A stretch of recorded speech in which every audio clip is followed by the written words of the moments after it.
السلام عليكم، مرحبا بكم شيوات السكر. اليوم بالنسبه للناس اللي ما كتنجحش ليهم المعلكه هذه ديال السميده والكوك، كتجي بهذه الطريقه هذه اللي ما تتشققش ليه. في هذه المقادير مستحيل انها ما تشققش وما كتجيش مفرقعه وكتجي معلكه وزوينه. شوفوا الشكل ديالها كي كيجي. هذه الثانيه درتها بالكاكاو وما ضغطش عليها. الا ما ضغطتيش عليها كتجي هكا الفورمه ديالها بومبي، الا ضغطتش عليها كتجي هكا مشقه ومفرقعه بحال هكا. نبداو على بركه الله الطريقه والمقادير. غنحتاجو جوج بيضات، غنطربوهم مع كاس لارو بسنيده، يعني كاس مع عامر السنيده. كنعبرو بكاس العنبه غنطربهم مزيان. هنا غنضيف ساشيه الزهر اولا الماء الزهر اللي متوفره عندكم، ولا بغيتو ديروا بنكهه الفاني تقدروا ديروها بنكهه الفاني. هنا عندي كاس زيت عامر،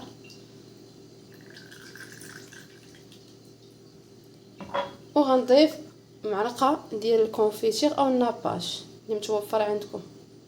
غنخلط هاد المكونات كامله. نضيف خماره وحده ديال الحلوى، غنخلطهم وغنضيف الكوك بشوي بشوي.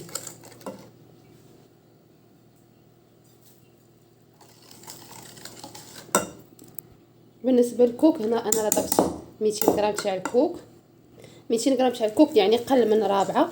بالنسبه للسميده غادي نضيف بشوي بشوي حتى نحصلوا على واحد الخليط اللي يقدر يتجمع لينا.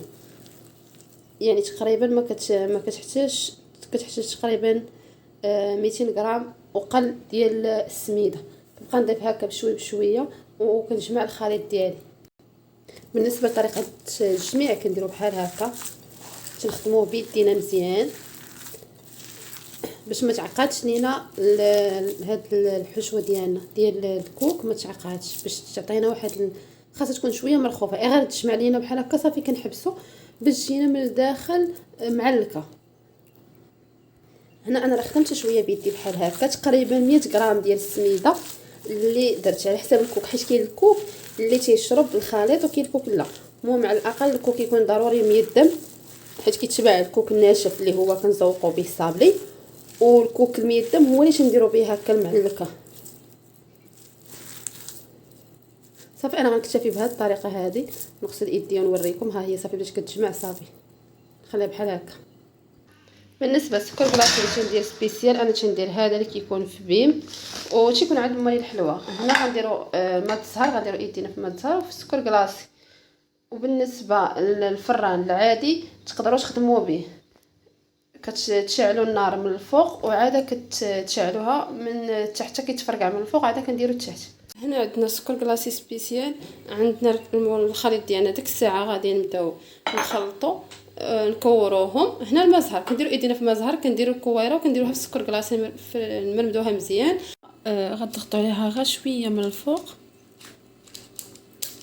بالنسبه للكميه اللي بقات ليا انا غادي ندير نص غنديرو هكا بيضه والنص غنزيد فيها هاد الكميه اللي بقات ليا غنزيد فيها ساشيه ديال الكاكاو، يعني كميه قليله اللي غندير فيها الكاكاو. كتجي المذاق مختلف. الحلوه ديالنا بعد ما خرجناها من الفران كي كتجي مفرقعه مشقه، هذه ناجحه 100%. جربوا هاد المقادير هذا بالضبط. بالنسبه للكميه الاخرى فانا غنديرها بالكاكاو ونعاود ندخلها الفران ونوريكم الشكل النهائي. هذا هو الشكل النهائي، كتجي معلكه بحال هكا. بالنسبه لهذه اللي بالكاكاو انا راه مضغطش عليها، كتبقى بومبي هكا منفوخه وكتشقق.